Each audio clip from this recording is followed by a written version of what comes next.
Noise, unwanted sound, शोर means कि कोई भी ऐसी आवाज जो हमें पसंद ना हो और जिसे हमें चिड़चिड़ापन महसूस हो। कोई भी इंडस्ट्रीज या छोटे मोटे मैन्युफैक्चरिंग यूनिट में नॉइज एक बहुत ही कॉमन हैजार्ड है। तो नॉइज का कंट्रोल कैसे करना है ये जानना बहुत ही इंपॉर्टेंट है। तो भाई वर्क प्लेस पर नॉइज को किस किस तरीके से कंट्रोल किया जा सकता है, उस चीज को जानने से पहले what is noise, type of noise, how to measure noise, noise reduction rating, hearing protection, how we hear sound जैसे कई सारे इंडस्ट्रियल नॉइज रिलेटेड वीडियोस आप हमारे प्लेलिस्ट इंडस्ट्रियल नॉइज सीरीज में जाकर चेकआउट कर सकते हैं। अगर हैजार्ड कंट्रोल की हियरकी को देखें तो सबसे पहले आता है इंजीनियरिंग कंट्रोल, उसके बाद आता है एडमिनिस्ट्रेटिव कंट्रोल और फाइनली आता है पर्सनल प्रोटेक्टिव इक्विपमेंट्स। तो वर्कप्लेस पर नॉइज को कंट्रोल करने के लिए हमें तीन चीजें जाननी बहुत ही जरूरी है। सबसे पहला है नॉइज सोर्स, मतलब कि आवाज कहां से आ रही है। दूसरा है रिसीवर, मतलब कि कौन लोग ये आवाज से एक्सपोज हो रहे हैं। और तीसरी चीज नॉइज सोर्स और रिसीवर के बीच कितना डिस्टेंस है। अब सोर्स पर जो कंट्रोल अप्लाई कर रहे हैं वो है इंजीनियरिंग कंट्रोल, जो पाथ पर कंट्रोल अप्लाई कर रहे हैं वो है एडमिनिस्ट्रेटिव कंट्रोल और जो रिसीवर पर कंट्रोल अप्लाई कर रहे हैं वो है पीपीज, मतलब कि personal protective equipments. So let's dive in detail. सबसे पहले तो जो भी नॉइज सोर्स है, मतलब कि कोई भी मशीनरी या कोई भी मोटर, उसे अगर लेटेस्ट लेस नॉइजी मशीनरी या इक्विपमेंट से रिप्लेस किया जा सके तो वो कर आप वर्कप्लेस पर नॉइज को रिड्यूस कर सकते हो और इस मेथड को बोलते हैं सब्स्टिट्यूशन।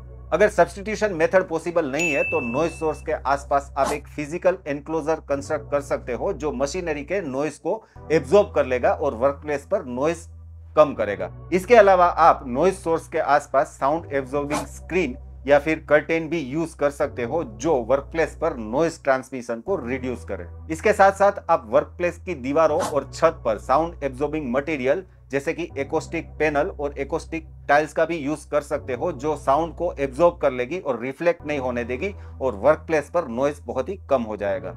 नॉइज बेसिकली वाइब्रेशन के कारण ही प्रोड्यूस होता है, तो कोई भी मशीनरी पर वाइब्रेशन आइसोलेटिंग पैड इंस्टॉल कर आप मशीनरी का वाइब्रेशन कम कर सकते हैं और वाइब्रेशन कम होने के कारण नॉइज ऑटोमेटिकली कम हो जाएगा। कोई भी मशीनरी का जब रेगुलर मेंटेनेंस नहीं होता है तो नॉइज ज्यादा क्रिएट होता है, तो कोई भी मशीनरी का रेगुलर मेंटेनेंस करके नॉइज एक्सपोजर को कम किया जा सकता है। For example oiling and lubricating. कोई भी मशीनरी के न्यूमेटिक डक या फिर एग्जॉस्ट पर साइलेंसर या एटेन्यूएटर लगाकर नॉइज को कम किया जा सकता है। तो ये कुछ कॉमन इंजीनियरिंग कंट्रोल मेथड है जिसे यूज कर वर्कप्लेस पर नॉइज एक्सपोजर को कम किया जा सकता है। और यहाँ पर एक और बात कि एडमिनिस्ट्रेटिव कंट्रोल और पर्सनल प्रोटेक्टिव इक्विपमेंट की कंपैरिजन में इंजीनियरिंग कंट्रोल बहुत ही ज्यादा कॉस्ट इफेक्टिव होता है।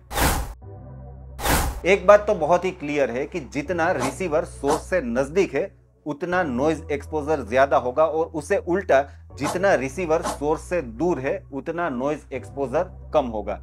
तो अगर पॉसिबल है तो रिसीवर को सोर्स से जितना ज्यादा दूर हो सके उतना दूर रखें। दूसरी बात यह क्लियर है कि नॉइज एक्सपोजर लेवल जितना ज्यादा होता है उतना ही सेफ एक्सपोजर लेवल टाइम कम होता है और नॉइज एक्सपोजर लेवल जितना कम होता है उतना ही सेफ एक्सपोजर लेवल टाइम ज्यादा होता है। फॉर एग्जाम्पल वर्कप्लेस पर अगर नॉइज लेवल 85 डेसिबल है तो कोई भी वर्कर सेफली 8 घंटे तक काम कर सकता है, लेकिन उसकी जगह 88 डेसिबल साउंड है तो वर्कर सिर्फ 4 घंटे तक ही सेफली काम कर सकता है। तो इस सिचुएशन में हम जॉब रोटेशन या फिर शिफ्ट शेड्यूलिंग जैसे एडमिनिस्ट्रेटिव कंट्रोल को अप्लाई कर वर्कर का वर्कप्लेस नॉइज एक्सपोजर ड्यूरेशन बहुत ही कम कर सकते हैं। तो यहाँ पर एडमिनिस्ट्रेटिव कंट्रोल में दो ही रास्ते हैं, या तो आप नॉइज एक्सपोजर ड्यूरेशन को कम करो या फिर नॉइज सोर्स और रिसीवर के बीच डिस्टेंस को बढ़ाओ। डिस्टेंस एंड एक्सपोजर टाइम के अलावा आप वर्कप्लेस पर high noise area, use year muff, use ear plug जैसे साइन बोर्ड लगा सकते हो या फिर आप वर्कर को high noise and its effect के बारे में पूरी ट्रेनिंग दे सकते हो। जब वर्कप्लेस पर नॉइज कंट्रोल करने के लिए इंजीनियरिंग कंट्रोल या एडमिनिस्ट्रेटिव कंट्रोल पॉसिबल नहीं है या फिर प्रैक्टिकली फिजिबल नहीं है, तब बारी आती है पर्सनल प्रोटेक्टिव इक्विपमेंट्स की। ईयर प्लग और ईयर मफ ये दो पर्सनल प्रोटेक्टिव इक्विपमेंट्स है जो वर्कप्लेस नॉइज एक्सपोजर को कम कर सकते हैं। लेकिन बहुत सारे लोग कंफ्यूज हो जाते हैं कि हाई नॉइज वाले एरिया में ईयर प्लग यूज करें या फिर ईयर मफ। तो उस पर भी हमने एक डिटेल वीडियो ऑलरेडी बनाया हुआ है। जरूरी नहीं है कि नॉइज कंट्रोल के लिए कोई भी एक मेथड का यूज करें, आप कॉम्बिनेशन ऑफ मेथड यूज करके भी वर्क प्लेस पर नॉइज को बेटर वे में कंट्रोल कर सकते हो। तो ऐसे ही health, safety, environment related informative videos के लिए stay tune to our channel knowledge and guidance. तो आज के वीडियो में बस इतना ही, मिलते हैं अगले वीडियो में। तब तक के लिए जय हिंद, जय Bharat. Stay safe, stay healthy. आप हमें ट्विटर, फेसबुक और इंस्टाग्राम पर भी फॉलो कर सकते हैं।